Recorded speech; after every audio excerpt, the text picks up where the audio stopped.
Every Naruto villain was quoting a real philosopher, and nobody noticed. Pain, Obito, Madara, Orochimaru, Danzo, Itachi, 6 villains. Each one matches a real thinker, not loosely, the same exact ideas written centuries apart. Scholars have published real papers on this, but here's what most people miss. These villains weren't wrong about the world. Their ideas were right. Their solutions were the problem. There's one detail that ties them all together, something most fans never catch. Kishimoto himself said the Pain arc was the hardest thing he ever wrote. We'll get to why, but first, you need to see each villain for who they really were. Pain believed one thing above all else. Suffering is the only honest teacher. People lie, they pretend, but when they hurt, that's when they understand each other. In 1818, a philosopher named Schopenhauer said the same thing. Everyone carries suffering inside them all the time. Pain didn't just agree with him. He lived it.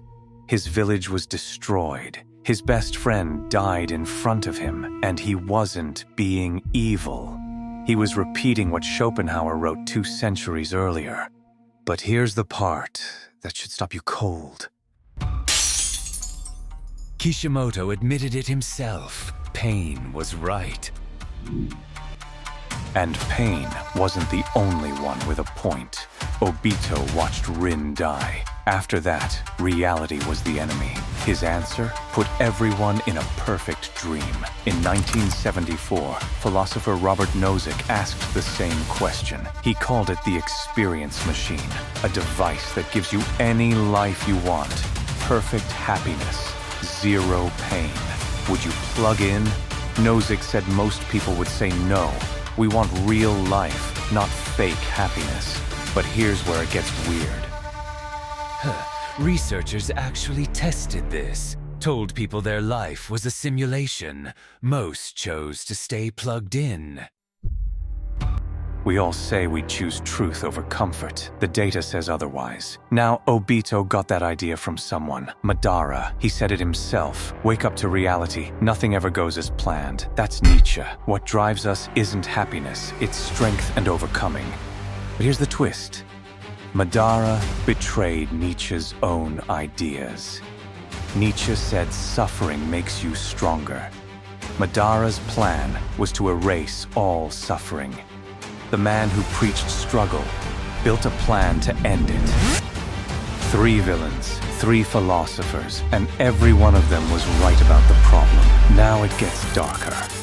Orochimaru didn't care about suffering or peace. He wanted one thing, to live forever. His jutsu let him jump from body to body. The body was just a container. Right now, a real movement called transhumanism says the same thing. Upload your mind, leave the body behind. Orochimaru was doing this before most people heard that word, but it comes with a cost nobody wants to face.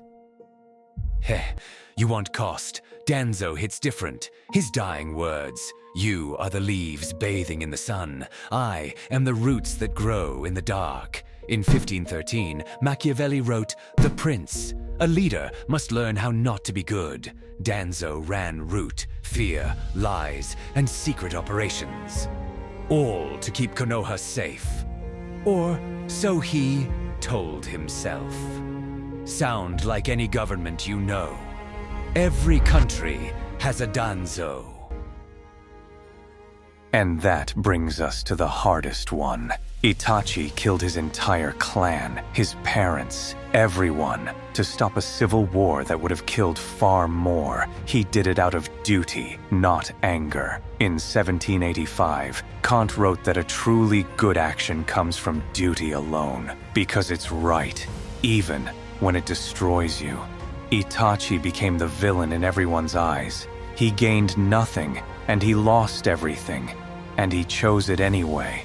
But Kant also said some actions are always wrong, no matter what. Killing innocents is one of them. Itachi used Kant's logic to break Kant's own rules. That's not just a villain.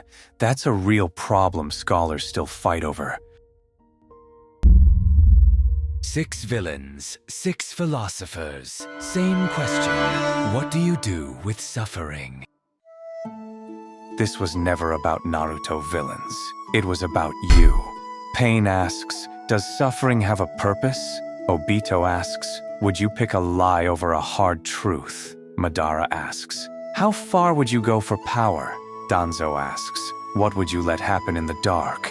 And Itachi asks the hardest one. Would you destroy everything you love if it was right?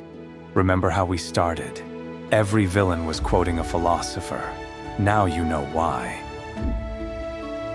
So, which villain's philosophy do you agree with? Not which one you think is cool.